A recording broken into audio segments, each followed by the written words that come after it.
परीक्षित जी का जन्म हुआ है और भगवान द्वारिका से परीक्षित से मिलने के लिए पधारे। भगवान पधारे तो श्री युधिष्ठिर जी ने अर्जुन को आज्ञा की कि अर्जुन आप जाइए और जाकर के द्वारिकाधीश को पुनः द्वारिका तक छोड़ करके आओ। अर्जुन भगवान को छोड़ने के लिए गए। हर बार 10-15 दिन में आते थे, लेकिन महीनों बीत गए, अर्जुन लौट करके नहीं आए। आज प्रातःकाल का सूर्य उदय होते ही युधिष्ठिर चिंतित हैं, अर्जुन अभी तक क्यों नहीं आए। अपने नित्य कर्म के लिए निकले जैसे ही, तो रोज सूर्य को अर्घ्य देते। आज सूर्य मानो ऐसा लग रहा है जैसे कि उदय नहीं अस्त हो रहा है। आज श्री यमुना जी का जल मानो निर्मल नहीं, मतलब ऐसा लग रहा है उग्र हो गया। मंदिर में विराजमान लक्ष्मी नारायण की प्रतिमूर्ति, उनके नेत्रों से अश्रुधार बह रही है। घुड़साल के सारे घोड़े आज विचलित हैं। ये सब अपशगुनों का दर्शन करते हुए श्री युधिष्ठिर जी महाराज भीम को कहते हैं कि अर्जुन क्यों नहीं आया, क्या कारण रहा। हर बार तो इतने दिन में आता था, लेकिन इस बार इतना समय क्यों लग गया अर्जुन को। तभी मुख्य द्वार पर एक दीनहीन सा व्यक्ति आकर के पड़ता है। उसके स्वरूप को देख करके युधिष्ठिर जी चिंतित हो गए। पास जाकर के जैसे ही देखा तो कोई और नहीं, अर्जुन ही था। अर्जुन के इस दीन वेश को देख करके युधिष्ठिर जी बड़े चिंतित हुए। अर्जुन क्या हुआ तुम्हें, तुम्हारे मुख की कांति फीकी क्यों पड़ी है, तुम्हारा मुकुट कहां है, तुम्हारा कवच कहां है, गांडीव धनुष कहां है। द्वारिका गए थे द्वारिकाधीश को छोड़ने, इतने महीनों बाद आए हो। द्वारिका में सब कुशल तो है ना, सब आनंद में तो है ना।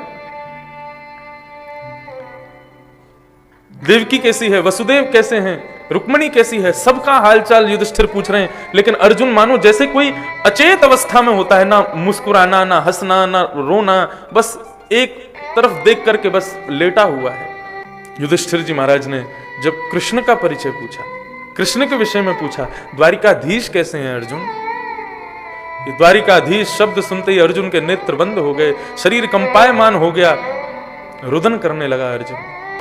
मेरे सखा, मेरे मित्र द्वारिकाधीश कृष्ण, जिन्होंने पग पग पर हमारी रक्षा की। भैया महाभारत का युद्ध, विशाल महासागर जैसा युद्ध, उन्होंने ऐसे पार करवा दिया जैसे कोई गाय के खुर का गड्ढा हो।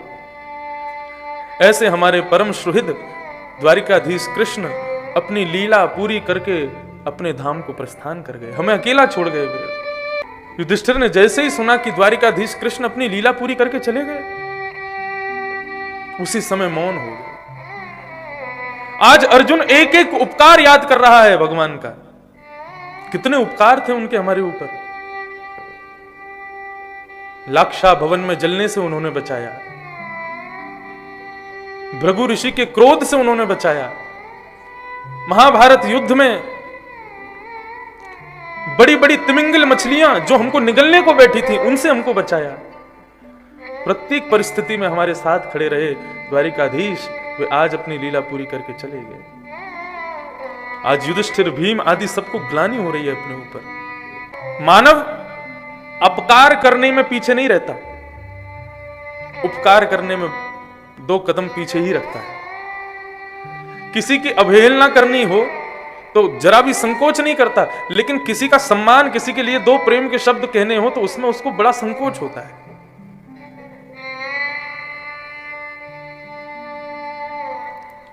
समस्त पांडवों को आज ग्लानि का अनुभव हो रहा है कि उन्होंने जितना हमारे लिए किया, हमने उसके बदले में उनका उतना उपकार भी नहीं किया।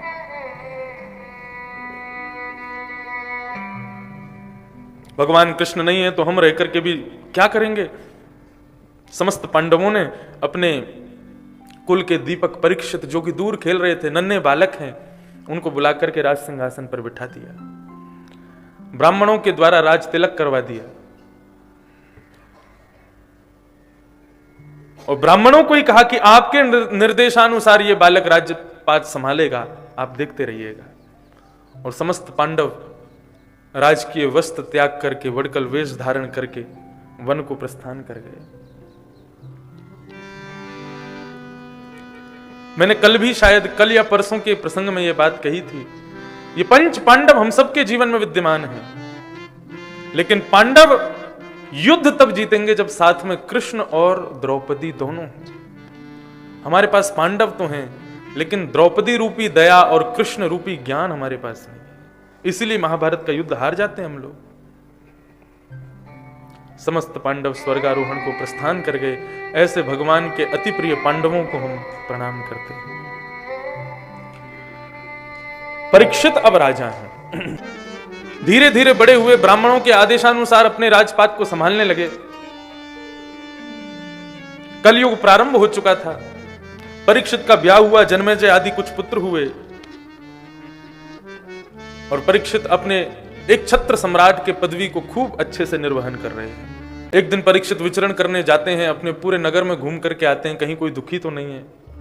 तभी उनको एक आश्चर्य दृश्य दिखता है।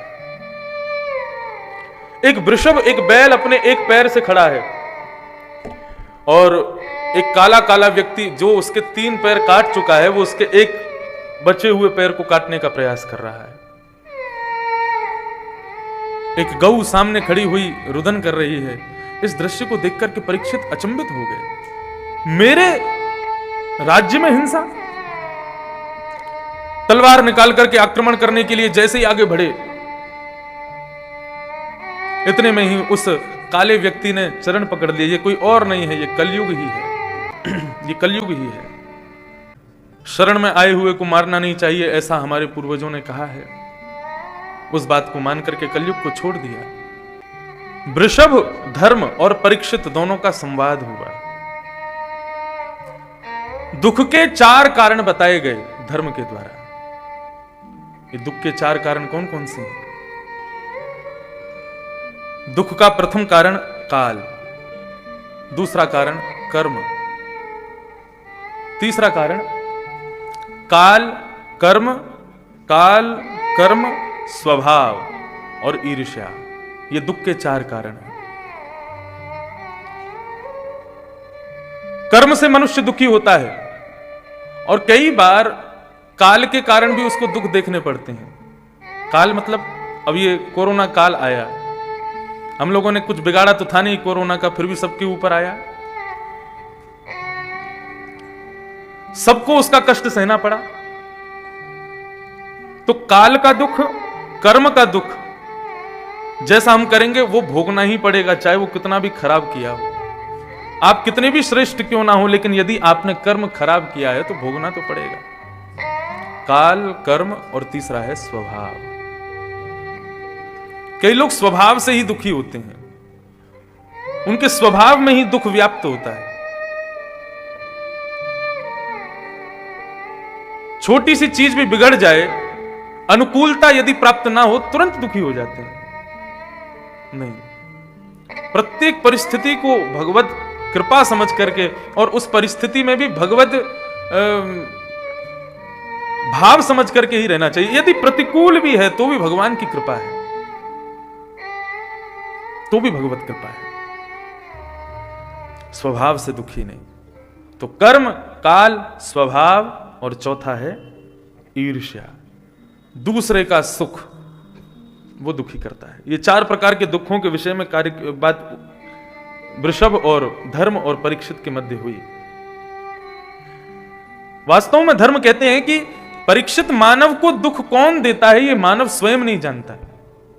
मानव दुखी है, उससे पूछो आज दुखी क्यों हो? आज दुख का कारण कोई और है, कल दुख का कारण कोई और है। प्रत्येक दिन हमारे दुख के कारण बदलते रहते हैं, और कई बार तो हमारे दुख के कारण वही बन जाते हैं जिनसे हमको सुख मिल रहा था। क्यों? लाइब्रेरी में जहां नजर घुमाओगे वहां पर किताब ही दिखेगी, पुस्तकालय में जहां नजर घूमेगी वहां किताब ही दिखेगी, भोजनालय में जहां नजर घुमाओगे वहां प्रसाद ही दिखेगा, भोजन ही दिखेगा। ऐसे ही ये संसार को हमारे शास्त्रों में दुखालय बताया गया। यहां जहां नजर घुमाओगे वहां दुख ही दुख दिखेगा, सब दुखी हैं। इस दुखालय ने भगवान के ही अवतार बुद्ध का प्रणयन किया। ज्योतिषों ने मना कर दिया था कि हे राजन, आप अपने इस बालक को कभी बाहर मत आने देना, राजा ने बड़ी बड़ी दीवारें खड़ी करवा दी, मेरे पुत्र को कभी बाहर देखना ना पड़े, जाना ना पड़े, सारी सुख संपत्ति राजमहल के अंदर ही उपस्थित कर दी। बुद्ध का ब्याह भी महल के भीतर ही हुआ, बच्चे भी महल के भीतर, उनको ये पता ही नहीं था बाहर होता क्या है। एक दिन अपने महामंत्री के साथ में निकल पड़े पिताजी से बच करके। जैसे ही बाहर गए तो सबसे पहले एक व्यक्ति खांस रहा था, उसको देखा। बोले मंत्री जी ये कौन है, इसको क्या हुआ? बोले खांस रहा है, बीमार हो गया है। बोले बीमारी क्या होती है? बोले सबको बीमार होना पड़ता है, एक आध बार तो बीमार होते ही हैं। उससे क्या होता है? बोले कष्ट होता है। थोड़ा आगे गए तो एक वृद्ध को देखा। बोले ये क्या है? बोले ये वृद्धावस्था है, बाल अवस्था, युवावस्था और उसके बाद में वृद्धावस्था आती है। वृद्धावस्था में स्वयं नहीं चला जाता, एक लाठी लेकर के चलनी पड़ती है, दिखाई नहीं देता नेत्रों से तो किसी का सहारा लेना पड़ता है, खाया नहीं जाता है तो सीरा आदि और दलिया आदि ये सब पदार्थ खा करके ही पेट भरना पड़ता है। थोड़ा और आगे गए तो एक शव यात्रा देखी। बुद्ध बोले मंत्री ये क्या हो रहा है? बोले कि ये मृत्यु है, अकाट्य सत्य, सबको मरना पड़ता है राजन। बोले सबको मरना पड़ता है? बोले हाँ, एक दिन मैं भी मर जाऊंगा। बोले हाँ मरना तो पड़ेगा, जिसने जन्म लिया उसको मरना तो पड़ेगा। बस वही देख करके वैराग्य हो गया। अपने समस्त परिवार, कुल खानदान सबको छोड़ करके वही भगवान बुद्ध के अवतार हुए। सोचो यदि सब जगह केवल सुख होता तो संसार कैसा होता? कभी कथा नहीं होती यदि सुख होता तो। कथाएं होती भी तो कोई सुनता नहीं। मुझे माफ कीजिएगा लेकिन भागवत कथा श्रवणार्थियों में 3 श्रेणियां होती हैं। पहली भक्त, जिसको दुख सुख से कोई मतलब नहीं है, उसको केवल भगवत कथा श्रवण में रुचि है इसलिए उसको सुनना है। दूसरी श्रेणी होती है निमंत्रित व्यक्ति, जिसको आमंत्रण भेजा गया है, आप आओ कथा में बैठो, पधारो, उत्सव है, आना तो पड़ेगा। ये निमंत्रित लोग भी आते हैं। और तीसरे जो अपने काल, कर्म, स्वभाव, परिवार, व्यापार सबसे दुखी हैं, वे आते हैं। क्यों? क्योंकि इस असार संसार में यदि इस भयंकर दुखालय में यदि कहीं सुख की अनुभूति होती है तो वो भगवत कथा में ही होती है। यहां पर बैठकर के भगवत कीर्तन भी कर लिया जाए तो हम भले ही 3 घंटे के लिए सही अपने सारे कष्टों को, दुखों को भूल तो जाते हैं कम से कम। दुख ही मानव की संपत्ति है, फिर दुख से क्यों घबराता है?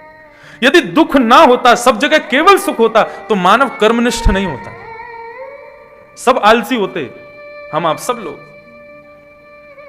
हमारे जीवन में दुख ही इसलिए है कि हम सदैव लगे रहते हैं काम में कि हमें सुख मिले, सुख मिले, सुख मिले, और उस सुख को पाने के चक्कर में हम कम से कम कर्मनिष्ठ तो बने रहते हैं, मेहनत तो करते रहते हैं, कुछ ना कुछ करते तो रहते हैं। इस उत्सव में भी आने से इसका अभिप्राय क्या है? क्यों आए हो आप? उत्सव यजमानों ने तो खूब व्यय भी किया है इस उत्सव के लिए। पूज्य पिताजी महाराज ने, दास ने भी व्यय किया है, चैनल पर टेलीकास्ट हो रहा है, उसका भी व्यय होता है, सब चीज का व्यय होता है। इतना व्यय हम लोग करके यहां क्यों विराज रहे हैं? कि इस असार संसार दुखालय में सुख की अनुभूति यहां होती है, उस सुख के लिए। और यदि हम सब सुखी होते, क्यों करते उत्सव, क्यों सुनते कथा, क्यों करते कर्म? घर में बैठे रहते, आराम से रजाई ओढ़ के पड़े रहते। हमको कर्मनिष्ठ बनाता है दुख। ये सब संवाद कौन कर रहा है? वो वृषभ कह रहे हैं परीक्षित से। श्री स्वामी विवेकानंद जी महाराज कहते हैं कि यदि आपके जीवन में कभी भी प्रतिकूलताएं नहीं आ रही हैं, सदैव अनुकूलताएं बनी हुई हैं, तो समझ लीजिए आप जी ही नहीं रहे हो। जीवन में यदि प्रतिकूलताएं आ रही हैं तो समझो कि हां हम जी रहे हैं। एक व्यक्ति गया स्वामी विवेकानंद के पास और विवेकानंद से जाकर के कहता है, आपके करोड़ों रुपया दान आता है, आपके इतने बड़े बड़े हॉस्पिटल और ये सब चल रहे हैं, मुझे ज्यादा नहीं, मुझे 20-25 लाख रुपए दान में दे दो। अरे एक आदमी का भला हो जाएगा, इतना तो आप कर ही सकते हो। तो स्वामी विवेकानंद उसको बोले कि चलो मेरे हॉस्पिटल में चलो, वहीं पे बैठ के तुमको 1-1 रुपया देंगे, जितना तुम बोलोगे सब देंगे। और उसके बदले हम कुछ लेंगे। बोले देने के लिए कुछ नहीं है। बोले नहीं, वो सारी वस्तु वो मांगूंगा जो तुम दे सकते हो। बोले ठीक है। स्वामी विवेकानंद अपने दफ्तर में ले गए, उसको बिठाया सामने और बैठ करके कहे कि एक काम करो, भगवान ने तुमको 2 आंख दी हैं, एक आंख बेच दो, 5 लाख रुपए में बिक जाएगी। हमारे हॉस्पिटल में कई बेचारे नेत्रहीन लोग हैं, तुम्हारी आंख किसी को दृष्टि दे देगी, तुम एक आंख से देख लेना, 5 लाख रुपए मिलेंगे। बोले नहीं नहीं, आंख तो नहीं दे सकता मैं, तो फिर पैसे का करूंगा क्या? इतना पैसा लेकर के जब आंख ही नहीं होगी तो देखूंगा किसको? तो स्वामी विवेकानंद बोले तो आंख नहीं दे सकते तो फिर एक काम करो, 2 किडनी भगवान ने दी है, 1 किडनी दे दो। यहाँ पे बहुत सारे हॉस्पिटल में हमारे मरीज हैं, उनके पास किडनी नहीं है, 1 दे दो अपनी। बोले किडनी दे दूंगा तो फिर पैसे से भोग कैसे करूंगा मैं? किडनी भी नहीं दे सकता। अपना एक लंग दे दो, हाथ दे दो, कुछ नहीं तो अपने केश दे दो। सबका हिसाब लगा करके स्वामी विवेकानंद ने उसको 25 लाख रुपए बता दिए। बोले ये एक चीज दे दो, 25 लाख रुपए अभी दे दूंगा मैं। लेकिन उस व्यक्ति ने सबको देने से इनकार कर दिया। बोले ये नहीं दे सकता। बोले तू मुझसे 25 लाख रुपए मांग रहा है, तू स्वयं करोड़ों का भगवान ने तुझे निर्मित किया है, तू क्यों ना अपने इन प्रत्येक अंगों से कर्म करके अपने जीवन को सुखद बना ले।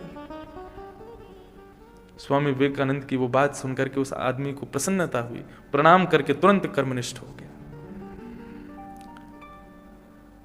हम लोग श्रम ही इसीलिए करते हैं क्योंकि जीवन में कष्ट है, दुख है। और यही बात वृषभ यानी कि धर्म परीक्षित से कह रहे हैं। परीक्षित ने जब ये बात समझी, कलयुग के पास गए और कलयुग से जाकर के कहने लगे कौन हो, क्यों आए हो मेरे राज्य में? बोले तो द्वापर आया, द्वापर गया, मैं आ गया, मुझे आप नहीं भेज सकते। लेकिन हां, इतना हो सकता है कि आप चाहें तो मुझे कुछ स्थान प्रदान कर सकते हैं। और बंधुओं, निसंकोच में इस बात को अपनी कथा में कहता हूं, जितने भी वैष्णव जन बैठे हैं सब ध्यान से सुने। केवल मात्र 5 स्थानों में कलयुग है, इसके अलावा अन्यत्र कहीं भी कलयुग नहीं है। फिर भी मानव पाप कर रहा है तो ये इससे बड़ा उसका दुर्भाग्य नहीं हो सकता। केवल 5 स्थान हैं कलयुग के, और जो भी इन 5 स्थानों से सदैव बचा हुआ है वो वास्तव में या तो द्वापर युग में है, या त्रेता में है, या सतयुग में है, वो कलयुग में है ही नहीं।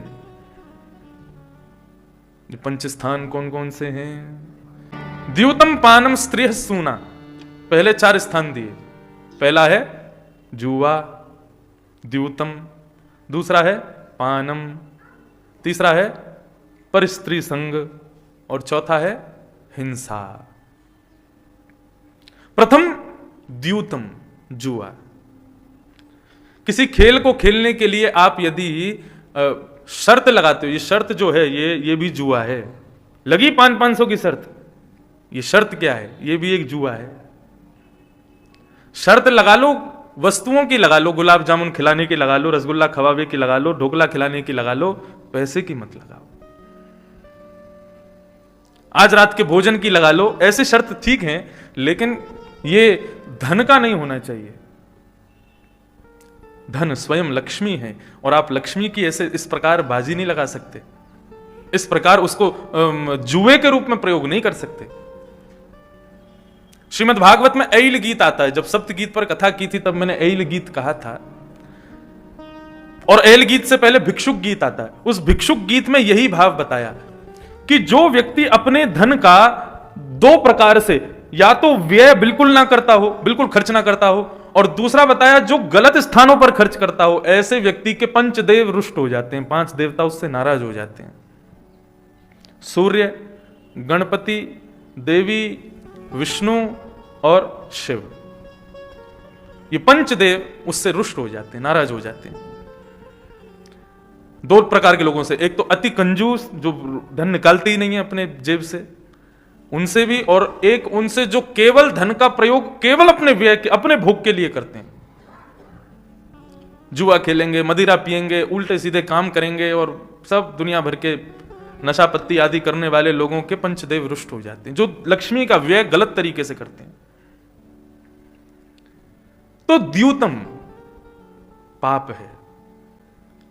किसी की पत्नी को दाव पर लगाने का अधिकार आपको नहीं है। भगवान ने कृपा करके अपनी पत्नी को हमारे पास भेजा है ताकि हम उसके सदुपयोग से अपना जीवन निर्वहन करते हुए भगवत भजन कर सकें।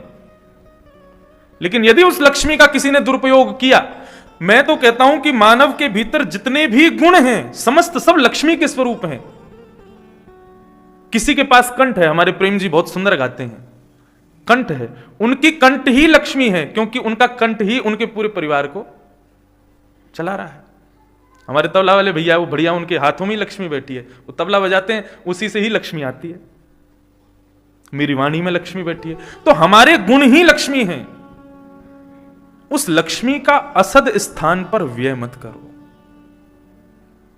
श्री सूरदास जी महाराज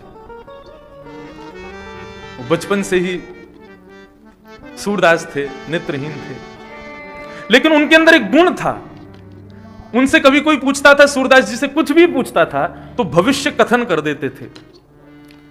यह स्थिति हो गई कि वे जहां रहते, दिल्ली के पास गांव था सूरदास जी का, तो सूरदास जी के गांव के लोग आते थे, आकर के पूछते थे हमारी बेटी का ब्याह कब होगा। तो सूरदास जी तिथि नक्षत्र आदि सब समय तक बता देते थे, कब होगा, कहां से होगा।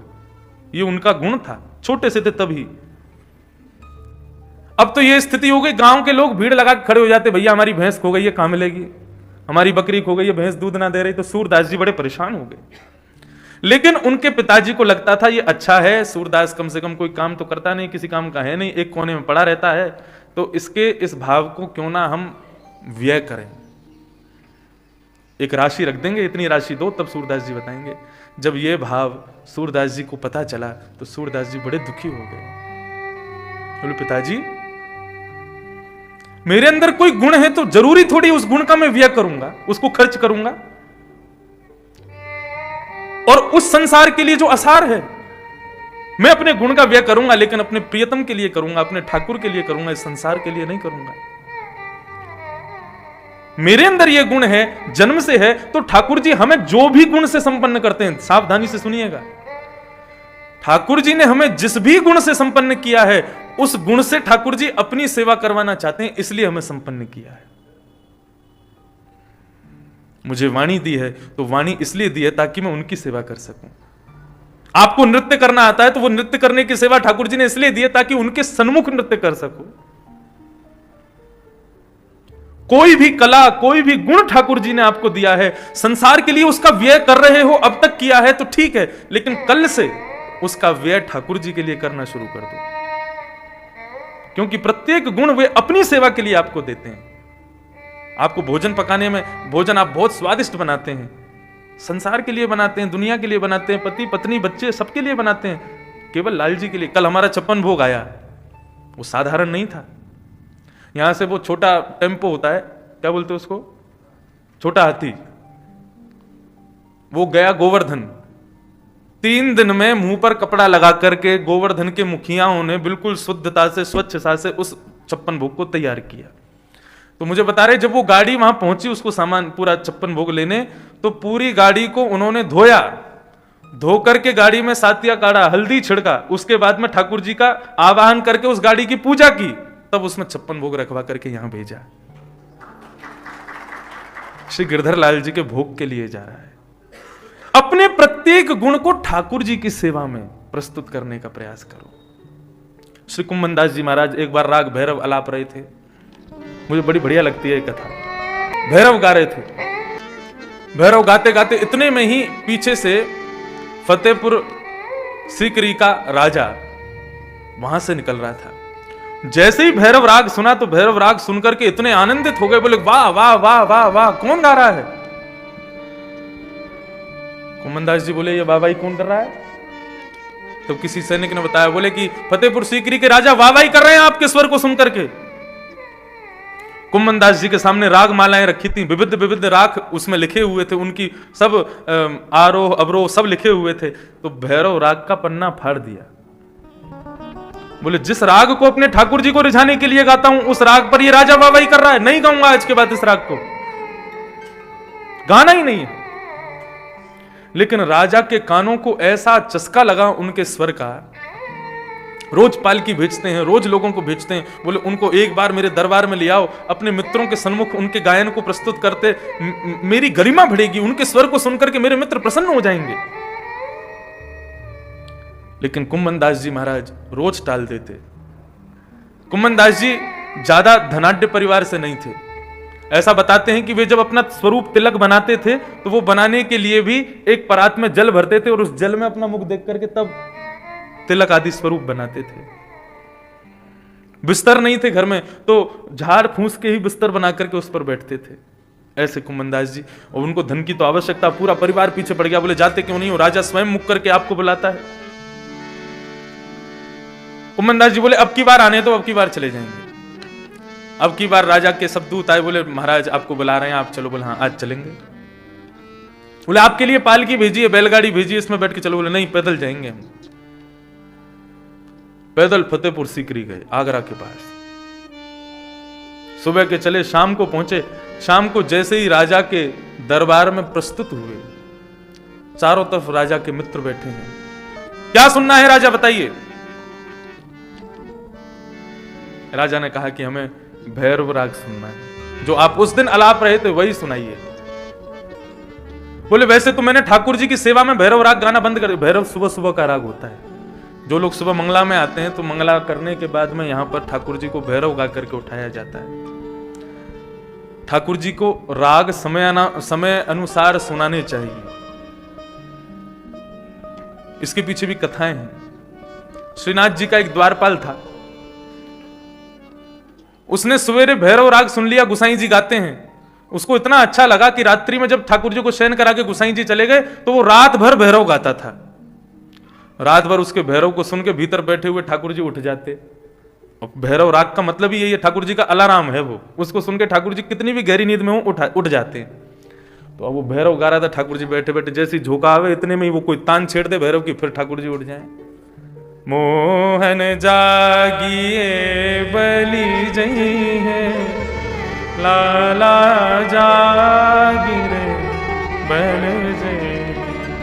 और यही गाता पूरी रात। सवेरे जैसे मंगला का दर्शन खुला, महाराज ठाकुर जी खड़े हैं भुजा ऊपर करके और नीचे नजर करके, तो सामने गोसाई जी मंगला कर रहे हैं और ठाकुर जी बीच बीच में झोंके ले रहे हैं और ऐसे ऐसे घूमे, मुकुट कभी इधर कभी उधर। आप एक चीज का दर्शन पता नहीं आपको होता है कि नहीं, हमारे लाल जी पूरे दिन खड़े रहेंगे, कुछ नहीं करेंगे। जैसी आरती होगी या तो छड़ी गिर देंगे या बंसी गिर देंगे या कुंडल टेढ़ा कर देंगे या मोती गिर देंगे। अभी भी श्रृंगार में 2 बार मैंने बंसी ठीक करी, दोनों बार गिरती। उसमें नीचे लगाव लगा है, वो नहीं निकल सकती वहां से, फिर भी गिरते हैं। क्यों?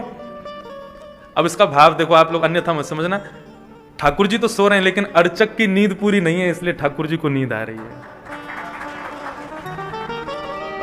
हमारी नींद पूरी नहीं हो रही, रात में खूब देर तक जगना हो रहा है, सुबह जल्दी उठ के ठाकुर जी की सेवा पूजा और फिर श्रृंगार, फिर कथा, फिर दोबारा श्रृंगार, पूरी व्यवस्था शाम की, फिर रात्रि में। इसलिए ठाकुर जी बार बार बंसी गिर गिर के ये बताते हैं, बोले कि मुंह को सुबह के खुद कथा करवे जा रहा हो, तू कब सोएगा? तो गुसाई जी आए, बोले देखे लाल जी अभी सो नहीं रहे, आंखें लाल पड़ी हैं। लाल जी आपको श्रम हुआ? कहाँ गए थे रात को? बोले मैं कहीं ना गए हो। बोले हमको बताओ क्या हुआ? बोले वो अभी नयो द्वारपाल आया हो ना, वाकू रागन की इतनी पतो ना है, वो रात में भैरव गावे, सुबह के भैरव को सुन के मुंह को नींद नहीं आवे। गुसाई जी बोले हमारे लाल जी को श्रम हुआ, द्वारपाल को हटा दिया, बोले चले जाओ यहां से। अब वो चला गया। अब रात्रि में ठाकुर जी सोए तो ठाकुर जी पूरी रात बेचैन होने लगे। तो सवेरे मंगला में फिर झोंके आए। तो गुसाई जी बोले जरूर कोई और बात है, द्वारपाल तो हटा दिया हमने, फिर क्यों नहीं सोए आप पूरी रात?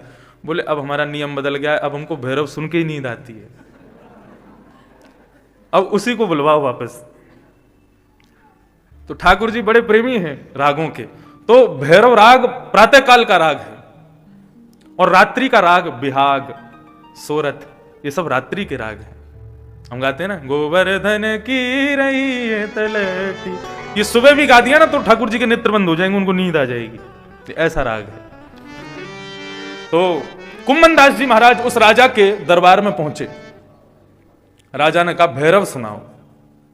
कुम्मन दास जी बोले भैरव गाना हमने ठाकुर जी की सेवा में तो बंद कर दिया क्योंकि तुमने वाहवाही करी थी, लेकिन तुम सुनना चाहते हो तो तुमको भैरव पुनः सुनाएंगे। और श्री कुम्मन दास जी महाराज ने पद गाया। गा तो रहे हैं उसके प्रिय राग में, लेकिन राग में जो शब्द गा रहे हैं ना, वो शब्द नहीं है, बाण मार रहे हैं राजा के ऊपर। भगत। हम जानते नहीं है क्या कि तुम कौन हो। हम भली भांति समझते हैं कि आप कौन हैं, पांडवों के वंशधर हैं और कोई साधारण व्यक्ति नहीं है परीक्षित, जिसके लिए गर्भ में भगवान प्रवेश करके रक्षा करें, वो साधारण नहीं हो सकता।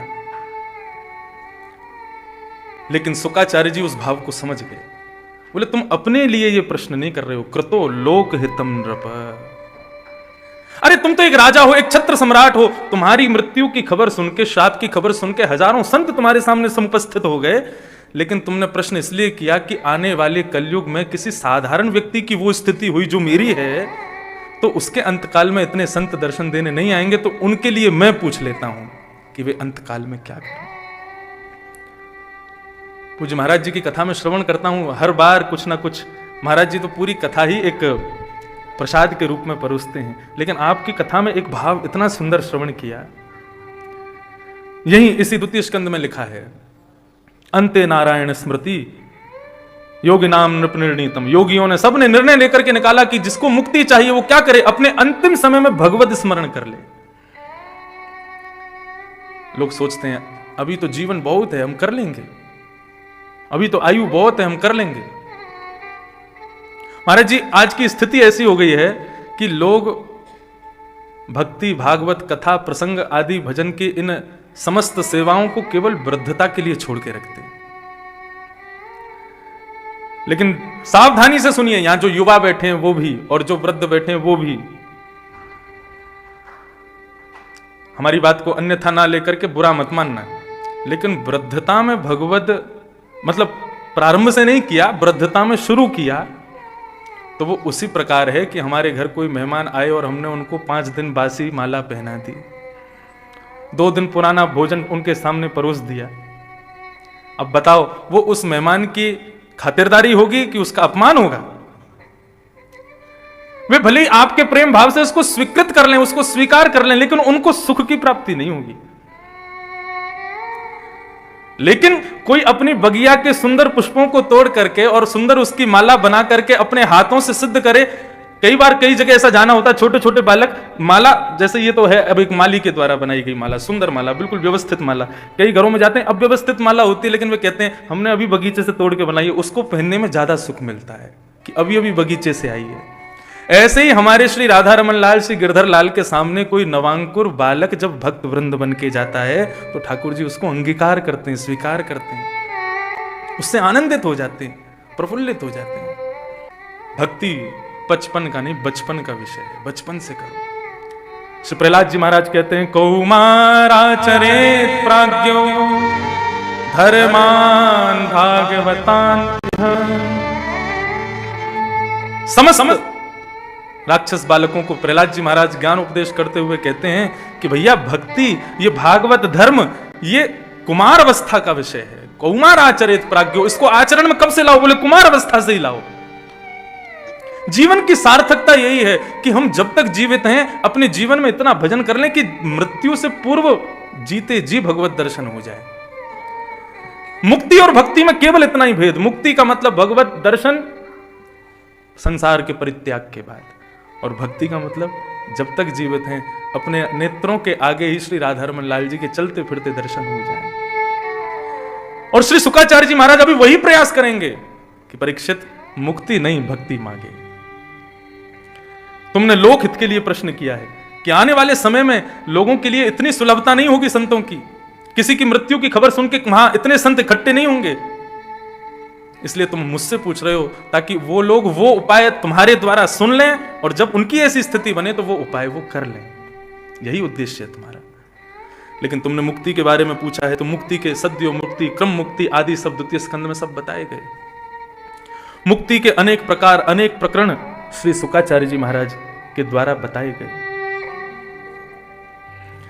क्रम मुक्ति और सद्यो मुक्ति के विषय में बताते हुए श्री शुकाचार्य जी महाराज आगे बताने लगते हैं, प्रत्येक मानव के जीवन के जितने भी इच्छाएं हैं उन इच्छाओं को पूर्ण करने के लिए समस्त देवी देवता विद्यमान हैं। जो जो इच्छा जैसे पूरी करना चाहता है वो वरदान उस देवता की यजन करके वो इच्छा पूरी कर सकता है। ये सब बातें बताते गए, लेकिन अंत में यही भाव कहा कि परीक्षित हम फिर भी अभी यही चाहते हैं कि तुम मुक्ति नहीं, तुम भक्ति मांगो। क्या भगवान ने तुमको इसीलिए रक्षा की थी कि तुम अपने अंत काल में वही मुक्ति मांग लो जो मुक्ति रावण कंस आदि राक्षसों को मिली है? हमने खूब भजन किया, खूब कथा सुनी, खूब वृंदावन परिक्रमा लगाई, खूब अयोध्या दर्शन किए, खूब तीर्थ यात्राएं की, और उसके बाद में हमको मुक्ति मिल गई। अब जिनको मुक्ति चाहिए वो श्रवण करें सावधानी से। मुक्ति मिल गई, कहां गए? वैकुंठ में गए। और जैसे ही वैकुंठ में पहुंचे, हमारा स्थान बता दिया, बोले आपको यहां बैठना है। तभी हमने इधर उधर देखा तो बगल में ही रावण बैठा था, बगल में ही कंस बैठा था, पूतना आदि सब वहीं बैठे, सब राक्षस भी वहीं। वो इतने दुराचरण करके वैकुंठ को प्राप्त हो गए और हम इतनी भक्ति करके वैकुंठ को प्राप्त हो गए। बिल्कुल समान था।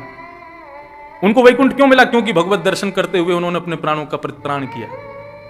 और हमको वैकुंठ कैसे मिला? अत्यंत परिश्रम करके, खूब कथाएं श्रवण करके, पैर महाराज परिक्रमा लगा लगा करके हमारे बिल्कुल घिस गए, तब जाकर के हमको मुक्ति मिली। ऐसी मुक्ति की श्रेष्ठता कैसे होगी जहां पर राक्षस और भक्त दोनों संग संग बैठे हैं?